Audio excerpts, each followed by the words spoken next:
নমস্কার, learning history Jayanta চ্যানেলের পক্ষ থেকে স্বাগত জানাই। আজ আমার আলোচ্য বিষয় হচ্ছে যারা বর্ধমান বিশ্ববিদ্যালয়ে থার্ড সেমিস্টারে যারা পড়ছো তাদের মেজর পেপার, প্রথম যে তোমাদের মেজর পেপারটা পড়ানো হচ্ছে থার্ড সেমিস্টারে হিস্ট্রি অনার্সে বলবো না, এখন যেহেতু অনার্স পাস এই কোনো ব্যাপার নেই, মানে অ্যাকচুয়ালি হচ্ছে যারা মেজর পেপার নিয়েছো থার্ড সেমিস্টারে হিস্ট্রিতে যারা মেজর পেপার নিয়েছো তাদের ক্ষেত্রে মেজর পেপারের প্রথম যে পেপারটা অর্থাৎ ইন্ডিয়ান হিস্ট্রি যেটা পড়ানো হচ্ছে সেই পেপারে সাইসেন অলরেডি আমি দেখবে ইউটিউবে আপলোড করেছি। যারা এখনো পর্যন্ত দেখোনি সেই মূল্যবান যে সাজেশনগুলো সেগুলো তোমরা অবশ্যই দেখে নিও এবং নোটস করে নিও খাতাতে, এবং এগুলি পরপর তোমরা প্র্যাকটিস করো। খুব তাড়াতাড়ি তোমাদের ইউনিভার্সিটি নোটিফিকেশন জারি করবে তোমাদের পরীক্ষার জন্য।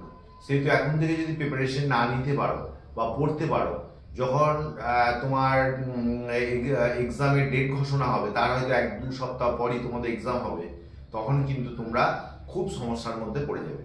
ওই জন্য তোমরা অবশ্যই থার্ড সেমিস্টারে তোমাদের মেজর পেপার যে প্রথম যে মেজর পেপারটা আছে ইন্ডিয়ান হিস্ট্রি পার্টটা, সেটা তোমাদের আমি সাজেশন দিয়েছি, তোমরা অবশ্যই বারবার বলছি তোমরা দেখে নিও। আরেকটা বিষয়, যারা এগুলো উপকৃত হবে সেই সাজেশনগুলো পড়ে পরবর্তী সেমিস্টারে যদি কেউ অনলাইনে আমার কাছে পড়তে চাও অবশ্যই তোমরা যোগাযোগ করতে পারো, বা অফলাইনেও তোমরা যোগাযোগ করতে পারো। আমি বর্ধমানে পড়াই, যদি কেউ পড়তে চাও তাহলে আমার সঙ্গে যোগাযোগ করতে পারো। আরেকটা বিষয়, যদি তোমরা নোটস নিতে চাও তারও ব্যবস্থা আছে, তাতে পিডিএফ আকারই হোক বা বাই পোস্টের মাধ্যমে হোক, যদি কেউ নোট নিতে চাও আমার সঙ্গে যোগাযোগ করতে পারো। তোমাদের থার্ড সেমিস্টারে যদি কেউ নোট প্রয়োজন হয়, এখনো পর্যন্ত অনেক হয়তো টিউশন নাওনি, এরকম যদি কেউ হয় আছো, তাহলে অবশ্যই তোমরা আমার সঙ্গে যোগাযোগ করতে পারো, ঠিক আছে? আর সর্বোপরি বলবো, তোমরা যদি শর্ট কোশ্চেনে সাজেশন নিতে চাও, প্রত্যেকটি পেপারে কিন্তু শর্ট কোশ্চেনে সাজেশন দেওয়া হচ্ছে। সেখানে 50 থেকে 55টির মতো শর্ট কোশ্চেন থাকছে স্টার মার্কসের, এবং সেই ইম্পর্টেন্ট প্রশ্ন সেগুলো, সেই প্রশ্নগুলো যদি করে যেতে পারো অবশ্যই তোমরা 10টা কমন পাবে। তো সেই সম্ভাব্য যে শর্ট কোশ্চেনগুলো সেগুলো যদি ভালো করে তৈরি করতে পারো তাহলে তোমরা ভালো রেজাল্ট করতে পারবে। তাই তোমাদের প্রতি অনুরোধ, যারা শর্ট কোশ্চেন নিতে চাও তারা কিন্তু আমার সঙ্গে যোগাযোগ করতে পারো। অবশ্যই এটা কিন্তু পেড কোর্সের মধ্যে পড়ছে। আর একটা কথা বলে রাখি, তোমাদের সাজেশনের যেগুলো স্টার মার্কস দেওয়া হচ্ছে সেগুলো অবশ্যই হচ্ছে সাজেশনের প্রশ্ন, আর যেগুলো স্টার মার্কস নেই সেগুলো হচ্ছে এক্সট্রা প্রশ্ন, মনে রাখবে, ঠিক আছে? যাই হোক, আশা করছি তোমরা মন দিয়ে শুনেছ আমার প্রত্যেকটা কথা। এরপর আমরা বিষয়ে আসি। তোমাদের যে ইউনিট 1 থেকে ইউনিট 5 5টা অধ্যায় রয়েছে, এর মধ্যে তোমাদের প্রত্যেকটি চ্যাপ্টার ধরে ধরে তোমাদের সাজেশন করা হয়েছে। তোমরা এই প্রশ্নগুলো ভালো করে পড়বে। প্রথম ইউনিট 1-এর প্রথম প্রশ্ন, প্রাচীন রোমে আইনের বিকাশে দ্বাদশ বিধি কতখানি গুরুত্বপূর্ণ ছিল? এই প্রশ্নটা স্টার মার্কসের প্রশ্ন এবং 5 মার্কসের জন্য ইম্পর্টেন্ট।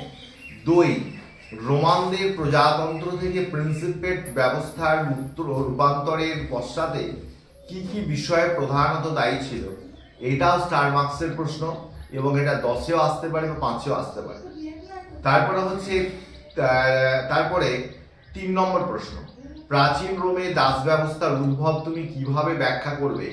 এটা 5এও আসতে পারে বা 10এও আসতে পারে, এটা স্টার মার্কস দেবে। 4, প্রাচীন রোমের প্রজাতান্ত্রিক সংবিধানের মূল বৈশিষ্ট্যগুলি বিশ্লেষণ করো। তুমি কি মনে করো যে এই সংবিধান রাজতন্ত্র, অভিজাততন্ত্র, গণতন্ত্রের সংমিশ্রণ? এই প্রশ্নটা 10 হিসেবে আসতে পারে, এটাও স্টার মার্কস দেবে। 5 নম্বর, প্রাচীন রোমের নগরায়ণ ব্যবস্থার উপর একটি টিকা লেখো। এটাও কিন্তু 5 নম্বর আসতে পারে বা 10এও আসতে পারে, এটা কিন্তু স্টার মার্কস দেবে। এক্সট্রা প্রশ্ন যেগুলো দিয়েছি, 6 নম্বর, প্রাচীন রোমের স্থাপত্য শিল্পের বৈশিষ্ট্যগুলি সংক্ষেপে আলোচনা করো। এটা 5এও আসতে পারে, 10এও আসতে পারে, ভালো করে যাবে। আর নেক্সট হচ্ছে প্রাচীন রোমের নারীদের অবস্থান সম্পর্কে আলোচনা করো। এটাও 5এ আসতে পারে বা 10এ আসতে পারে। অর্থাৎ ইউনিট 1 থেকে তোমাদের 5টা প্রশ্ন দিলাম, যেটা সাজেশনের প্রশ্ন, আর 2টো প্রশ্ন দিলাম এক্সট্রা প্রশ্ন, বুঝেছো? 2, ইউনিট 2, 1 নম্বর স্টার মার্কসের প্রশ্ন, অবশ্যই প্রশ্নটা প্রাচীন রোমান সাম্রাজ্যের পতনের কারণগুলি আলোচনা করো। অথবা এরকম প্রশ্ন দেয়, বর্বর আক্রমণ পশ্চিম রোমান সাম্রাজ্যের পতনকে ত্বরান্বিত করেছিল, তোমার মতের সমর্থনে যুক্তি দাও। এই কোশ্চেনটা 5এও আসতে পারে বা 10এও আসতে পারে, এটা অবশ্যই স্টার মার্কস প্রশ্ন। এবং সবথেকে ইম্পর্টেন্ট হচ্ছে এই চ্যাপ্টার একটি মাত্র প্রশ্ন তোমাদের দেওয়া হয়েছে। ইউনিট 3তে তোমাদের আমি 4টে প্রশ্ন, প্রথম 4টে প্রশ্ন আমি স্টার মার্কসের প্রশ্ন রেখেছি, আর বাকি 3টে প্রশ্ন তোমাদের এক্সট্রা প্রশ্নের মধ্যে দিয়েছি। 1 নম্বর প্রশ্ন, পশ্চিম ইউরোপে সামন্ততন্ত্রের উদ্ভব ও বিকাশ সম্পর্কে একটি সংক্ষিপ্ত প্রবন্ধ লেখো। এটা স্টার মার্কসের প্রশ্ন, এটা তোমাদের 5এও আসতে পারে বা 10এও আসতে পারে।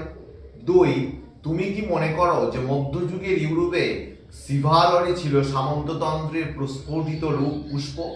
এটা তোমাদের মানে ফ্লোয়ার অফ ফিউডালিজম, এটা তোমাদের 5 নম্বর হিসেবে আসতে পারে, এটা স্টার মার্কসের প্রশ্ন। 3, মধ্যযুগীয় ইউরোপে ব্যবসা বাণিজ্যের বিকাশকে তুমি কিভাবে ব্যাখ্যা করবে? এটা স্টার মার্কসের প্রশ্ন, অবশ্যই তোমার এটা 5 মার্কসের জন্য আসতে পারে।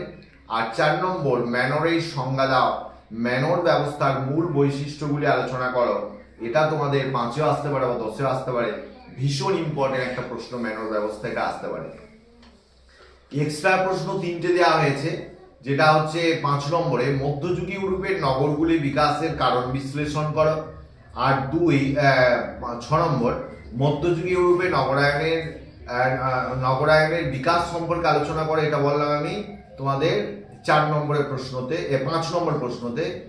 আর আরেকটা প্রশ্ন যেটা হচ্ছে যে মধ্যযুগীয় ইউরোপের নগরায়নের বিকাশ সম্পর্কে আলোচনা করো, ঠিক আছে? আর নগরগুলির বিকাশ আর নগরায়নের বিকাশ।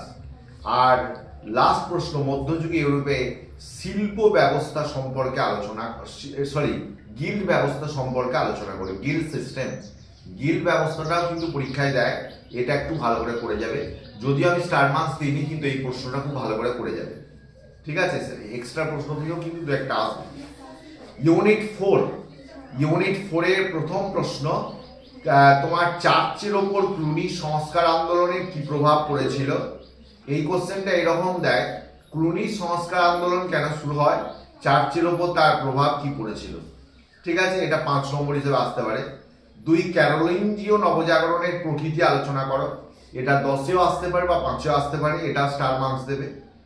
3 নম্বর হচ্ছে তোমার স্টার মার্কস দেবে, মধ্যযুগীয় ইউরোপে বিশ্ববিদ্যালয়গুলির উত্থানের কারণ তুমি কিভাবে ব্যাখ্যা করবে? এই প্রশ্নটাও তোমরা অবশ্যই স্টার মার্কস দেবে এবং এটা 10 নম্বরের জন্য ইম্পর্টেন্ট রয়েছে। আর 4 হচ্ছে, ক্রুসেডের পশ্চাতে সক্রিয় বিভিন্ন উদ্দেশ্যগুলি বিশ্লেষণ করো। এই কোশ্চেনটা এরকমও দেয় অথবা দিয়ে, ক্রুসেড গঠনের বিভিন্ন কারণ আলোচনা করে, এটা 5এও দিতে পারে বা 10এও দিতে পারে, এটা অবশ্যই স্টার মার্কস দেবে।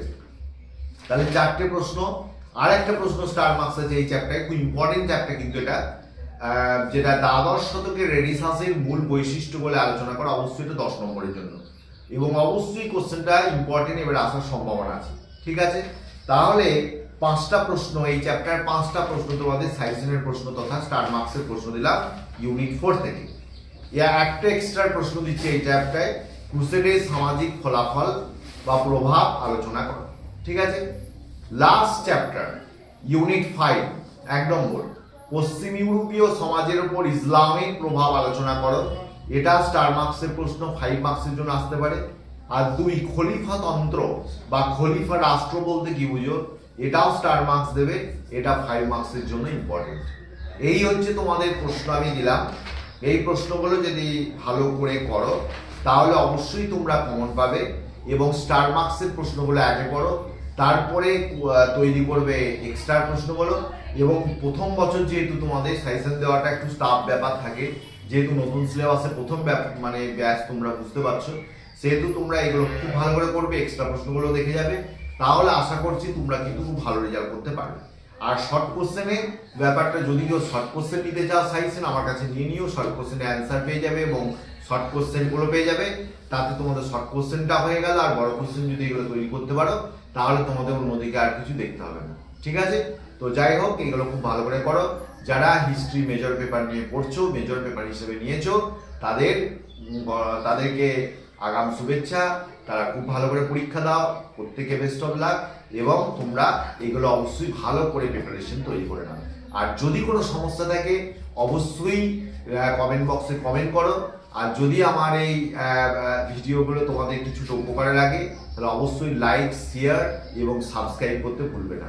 তোমাদের একটা মূল্যবান তোমাদের মতবাদ, কমেন্টস বা তোমরা শেয়ার যদি করো তাহলে অবশ্যই আমরা অনুপ্রাণিত হয় এবং আমাদের ভিডিওটা আরও বেশি সাকসেস হয় এবং আরও অনেক ভালো ভালো ভিডিও তোমাদের জন্য আনতে পারি। এবং অবশ্যই একটা লাইক করে দিও। ঠিক আছে, যাই হোক, ভালো থেকো।